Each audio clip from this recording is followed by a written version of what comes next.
Thank you for auditing the Always Positive New Music Review Show hosted by a French professor who shows his love for the Velvet Underground in almost every video. You will see the Velvet Underground and Nico behind me. Sometimes I even wear my Velvet Underground and Nico t-shirt. So it was with some great excitement and fear that I watched the documentary made by Todd Haynes, The Velvet Underground.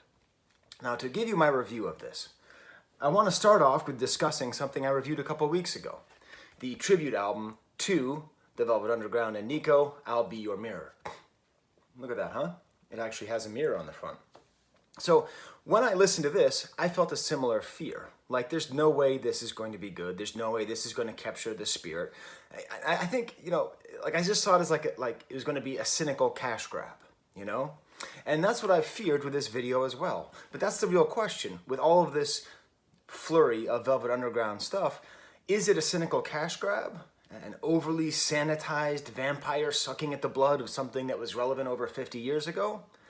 Or is it a long overdue appreciation and analysis of this band that has been as influential as the Beatles, right? What do we really want here? Do we want them to not have any coverage? Do we want them to not have the tribute albums, to not have the long... It makes sense, right? Because they're so cool, and people who like the Velvet Underground are so cool, and you're supposed to be so cool. But I say, we're through being cool. Let's just get rid of that myth that they're somehow ours, that they're somehow some gritty New York Underground thing, and just give in, not just to this cover, but to this obscene sticker on the cover. Look at that. The Velvet Underground watch on Apple TV. Now, as a pop artist fan myself, I found this to be a wonderful piece of art. And eventually I'm going to take off this plastic wrapping and I'm going to take that sticker, I'm going to put it right on the front. Because I think it's pretty clear that the iconic imagery of the Apple was basically stolen by Apple Computer when they made their iconic image of the Apple. Between that and Apple Records, the 60s, it's just all about fruit. About the simplicity and iconic nature of fruit. But, this was the way I learned about this documentary coming out. And so, what is it that would make a good... Oh, I gotta fix the light there. What is it that would make a... I don't edit these things, by the way, so you're just gonna have to live with that crazy flash face sky there. What is it that would make a good Velvet Underground documentary? Before I went into it, I asked myself that question, and I came up with nothing. I don't know. What do I actually want from a Velvet Underground documentary? I have an answer. What I want is exactly what Todd Haynes gave me. He did it. He found the way to make the Velvet Underground documentary that gives you that feeling. That feeling of it is both a cynical cash grab and also a deep, loving artistic gift. It's everything. It is the hybrid of the Velvet Underground, which I think is what makes them so interesting, right? They are in some ways just a standard pop band, and another way they're just a standard New York art band. It's that synthesis of the two that makes them so vibrant, so eternal, and so good. So does this documentary do the same thing? I would say it does. A couple years ago, this is totally off topic, a different figure of pop culture from New York City, there was a video game made of Spiderman. It's for PlayStation 4, I don't know, one of the new PlayStation games. And everybody went crazy over it. And it was kind of a joke because all of the reviewers would say, when you play this game, you feel like you are Spider-Man. Okay? And that was just the joke. When you watch this Velvet Underground documentary, you feel like you are watching the Velvet Underground. Obviously, you don't feel like you're them, right? I wouldn't want to feel like any of those sad people, right?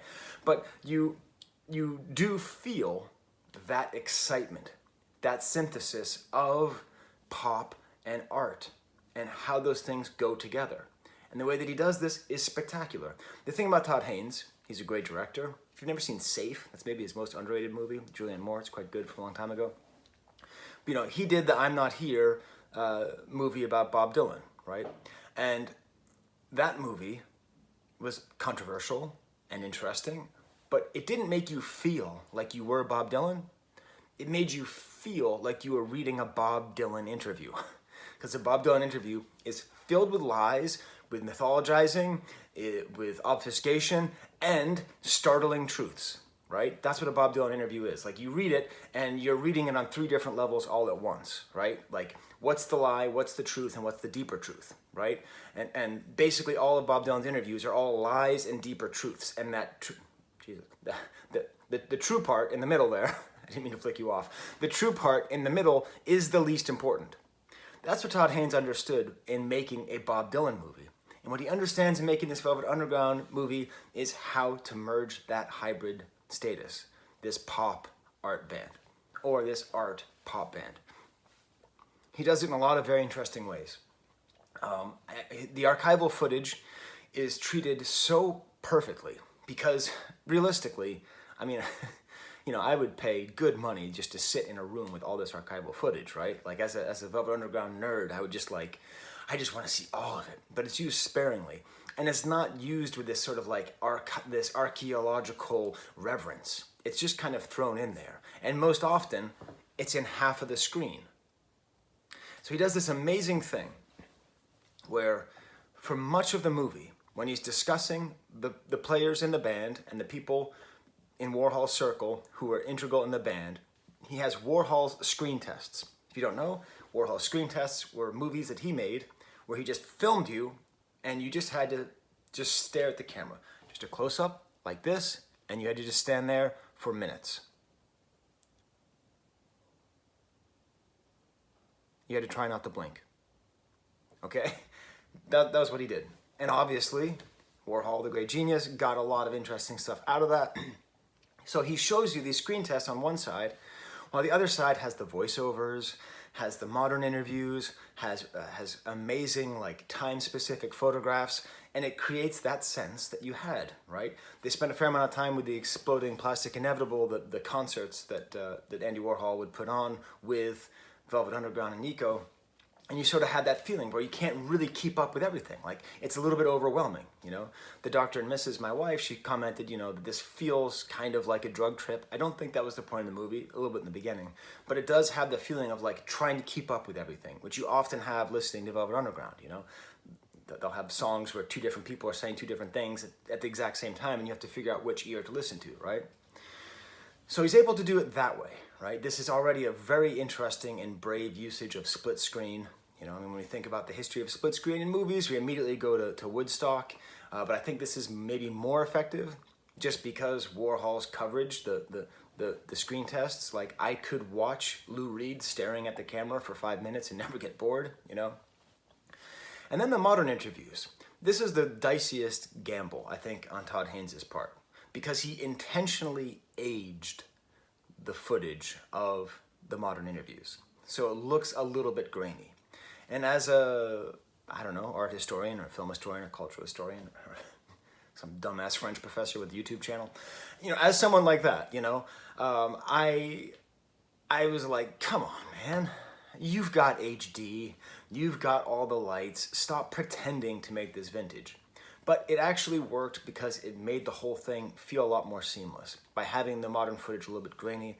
The thing that I liked that he did was instead of having it be full screen, as some of the movie is, or instead of having it be half screen, as much of the movie is, he makes the modern footage like 7/10 screen, like this. So it's a black bar over on this side. And that's, I think, a very effective technique, right? Because that way it's a visual sign that this is the modern time, but it's still just slightly off. I'm now going to go through just some general points that I have, that I had while watching, you know. So I watched this last night, you know, and both of my dogs are on the couch. The Dr. and Mrs. is lying down next to me, and I'm typing on my computer, and I'm sort of like hitting her in the head every time I type, so I'm going to have a lot of this go through memory, but we'll see how I do. Should I make the thumbnail, the Velvet Underground movie feels like Spiderman? Tempting to. The main beauty of this is that the emphasis is completely on music. It's not on biography. There's a little bit of the sadness of Lou Reed's upbringing, a little bit of the insane sadness of John Cale's upbringing, okay? But it's not about drugs and sex. And it must be very tempting, right? I've never read a Lou Reed biography, right? I don't know what his sex life was actually like or what his addiction was actually like. I only know what the music gives me. And this doesn't give you much more. He had crazy drug addictions. He was, at the very least, bisexual and potentially homosexual for a lot of his life, or whatever it is. I don't know. This movie doesn't tell me anything. You can tell me in the comments if you want, but I don't care. What I care is about the music, and this documentary talked about sex and drugs exactly enough to the point where it's acknowledged as a part of it. But the thing that I love was about the drugs. When they mentioned the drugs, they said, well, it isn't really about glorifying drugs. It's about the sad people that do drugs. And that was an explosion for me, because that's what helped me to understand why this album is so important to me, I'm just a straight edge guy, okay, from suburban Massachusetts. And how can a straight edge guy from suburban Massachusetts look up to these drug-addled New York hipsters? It's because the music is so good, but also because it isn't actually about glorifying. It's about describing and embracing the sadness and the desperation there within. But it's not really about that. And I think that's what makes it, for me as a music fan, relieved. Because obviously, I sort of wanted to know, like, Lou Reed had like a long relationship with someone who we'd probably now call a trans woman, and that was like integral to like his life and all that. Don't know. Find some other book. Find a book. Go on YouTube. Go on Wikipedia. This is about watching the Velvet Underground, feeling it. I would say, if you don't know some about the Velvet Underground, it's probably good if you read a little bit beforehand. The Dr. and Mrs. needed me to kind of stop and explain, like, oh, this is John Cale. This is important, because they just sort of introduce people. They do this funny thing where at the end, they give, do that instead. If you've never seen the movie, skip to the very end, and they have little boxes with explanations of all the people who are featured in case you don't know who they are, and they're explained throughout. Now, me being a Velvet Underground hipster, I knew who almost all of them were, but if you don't know, it could be you can get a little bit lost. I think there is an unstated thesis to the movie, which is more of a theme that comes throughout the album, which is that the Velvet Underground, beyond just being pop meets art, is also America meets Europe, right? Because John Cale is put forth as this classically trained European worldly guy who meets this Brooklyn / Long Island, tough guy who's got a very minimal view of the world, has a very sort of fame-focused, money-focused vision of the earth, and like how these two come together. I think that's another great aspect, which a less well-developed movie would have been so dedicated to that it would have been just banged over your head. It was mentioned just enough for you to understand that, like, that's also the brilliance of the Velvet Underground. It wasn't just New York in the way that it was, hey, it's New York. But it's also New York in the way it's, hey, it's New York, and New York is Paris and Berlin and Wales, right? That New York is everywhere, or at least New York was everywhere. I think it's relevant that they list all the characters, so they have the split screen and then they say the name of the person they're going to describe. Lou, John, New York City. New York City gets billing over the guitarist and the drummer, Stoney Morrison and Mo Tucker. I think that's fair. I think that's fair because they do have a good depiction of why New York was there, what it did to create. Because there's a whole other bit where I would say it spends more time on John Cale's development than it does on Lou Reed's development. I think that's important because you see how John Cale becomes enraptured with this, like his arrival to avant-garde music, his arrival to art music, right? In particular, his work with Lamonte Young, who hilariously is on there. He's like a New York character himself, like talking about how much he revolutionized the world. Well, very few people have ever heard of him. And just how he arrived at these drones. And so it's this kind of exciting, it's almost like a prequel, like when you watch a prequel and you're like, I wonder how that character got that jacket. And then you see the scene, oh my God, he got the jacket. That's what he's going to wear in the movie that I saw 30 years ago. That's what this is a little bit like. Because when you see, like, that's how John Cale got the drone, that droning sound, which will take all of Lou Reed's beautiful pop songs and make them ugly and more beautiful, Like, there's a really exciting thing for that, that as a Velvet Underground fan who hasn't dedicated a ton of his life to understanding how the Velvet Underground became the band that I love, it really did that. The time it spends on Lou Reed is interesting because it's very focused on his love of pop music and trying to become popular and his status as a 3-year-old boy. They say that at some point that he behaved like a 3-year-old boy, and that's just how he seems to come across. I don't think it's speaking ill of the dead. I don't. I mean, he is dead and is speaking ill of him, but it's just very clear that that's what the case was, that he was just a very difficult...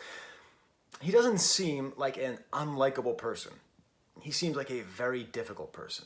He doesn't seem like a bad person. He seems like a very difficult person who's like kind of driven mad by his genius, but probably more driven mad by his psychological problems and his addictions. That's the sense that we get. There's a whole another kind of, I would say, subplot that, or sort of theme that you could pull out from this movie, which is the nature of the art world, and in particular, the nature of like the street level art world and the gallery level art world. And this is a little bit about the way that Ludlow Street, this place in the Lower East Side, which was, you know, where John Cale lived with his composer friends and where the Velvet Underground practiced. I actually went there a few years ago, took a picture in front of it like a doofus. You know, like this kind of like raw street level New York artist living on the edge of society, and that will eventually become, you know, the galleries in Soho, right? Where the rich and well-to-do go to suck the young blood of art and figure out what's really happening with the young people. It's a little bit about the way that art does that, you know? How does Banksy get up there, right? How do the Velvet Underground arrive at a Uniqlo shirt, you know? How does that happen? Obviously, a lot of the way that happens is with the other great star of the movie, Andy Warhol. There's been a lot of movies about Andy Warhol, and I'm just going to say this. This is the best movie about Andy Warhol. I Shot Andy Warhol. I like him in other movies, the way he appears, but this feels like Spider-Man. I feel like I am watching Andy Warhol. He is completely mysterious, but present. It's very unclear what he's doing, but you know he's doing a lot. It's clear that he's allowing people to think he's doing more than he is, while he's also probably doing things that people aren't seeing. His insane importance is put out there, while at the same time properly contextualized so that it's not exaggerated. It is just so great. I really, really feel closer to Warhol as a figure, as a human being in the 60s around artists. I'm not talking about the internal life, right? I'm not talking about Andy Warhol sitting in the mirror with his wig off, you know, crying because of his grandmother's goulash or something. I'm not saying that. I'm saying like who he was in the 60s to the people who were around him, what the factory was like. The factory is presented as this misogynist, newness-obsessed, wonderful, magical place. What a beautiful depiction of the way it probably was, you know? And in particular, the way that they credit Andy Warhol for that album, I think is amazing, and I think it's accurate. That he didn't do anything except protect the Velvet Underground to make that album. He didn't do anything except for the one thing that artists need more than anything. True artists need protection, right? Some artists get that protection through their fame and their money. Right? That's what Picasso eventually did. That's what Kanye is now doing, right? That's what Warhol eventually did. But if you don't have any money, any fame, any clout, you need a patron. You need a protector. And this album, the brilliance of this album, the album this was based on, the brilliance of that comes from Andy Warhol's protection, not his vision. He didn't contribute anything other than just keeping everybody off. Stay away, this is my project. It's just great. A really wonderful depiction of how they work together. And eventually about the way that they stop working together because Lou Reed is an angry 3-year-old. A little small detail, at one point John Cale says that the beginning of Dream by the Everly Brothers is one of his favorite songs and favorite moments. I think that's really cool because I never picked up on that as being a particularly avant-garde moment. Dream. Dream, dream, dream. But then when you put that together with like the Velvet Underground's first album, and you're like, I see it. I see it. I see how that song ends up being so important. When Nico arrives in this movie, it feels like Spider-Man. It feels like you are hanging around and seeing Nico arrive. Like her screen test appears and you're like, gah! Who is that person? And it's not even just like the beauty. It's just like, what is this human being? Like that feeling, and John Cale again gives the right word, uncanny. her uncanny beauty. And that doesn't mean like she's the most beautiful human being that ever lived, but you're sort of like, there's a sort of otherworldly, like extra human appeal or figure, you know, and just the way that she appears and the way that she's described, it works really well, primarily because she's then humanized. To say that she didn't really want it. She didn't really want to be, Warhol wanted to put her in a plastic box and she didn't want that. Like she didn't actually want to be some mysterious ingenue chanteuse and a bunch of other crazy French words, right? She just wanted to be a singer. She just wanted to be a person. But like just her nature, or whatever it was, or the way that her nature was mediated and processed through the factory by Andy Warhol, made her this otherworldly thing. And this movie helped you to understand both the way that she was that larger than life thing, but also like she wasn't. She was just a human being. Another quick favorite moment is that John Cale refers to this as the Banana Album, which is great because what do you call this album? Velvet Underground and Nico. Okay, but then a couple years later, they're going to release an album called The Velvet Underground. Should we call it Andy Warhol? Because that's the only thing on the title. Well, no one calls it Andy Warhol. But just call it the Banana Album. You know, we call the Beatles the White Album. Let's just call this the Banana Album. I do like the guest voices, how sparingly they're used. Jackson Browne was on there. I'm like, what the hell is Jackson Browne doing here? And it turns out, of course, he played a couple concerts with Velvet Underground, which is very funny. Amazingly, David Bowie is on there, and I think he's the least interesting. He has the least interesting thing to say, even though he probably has the most intimate knowledge of Lou Reed. What he just sort of says is kind of platitudes here.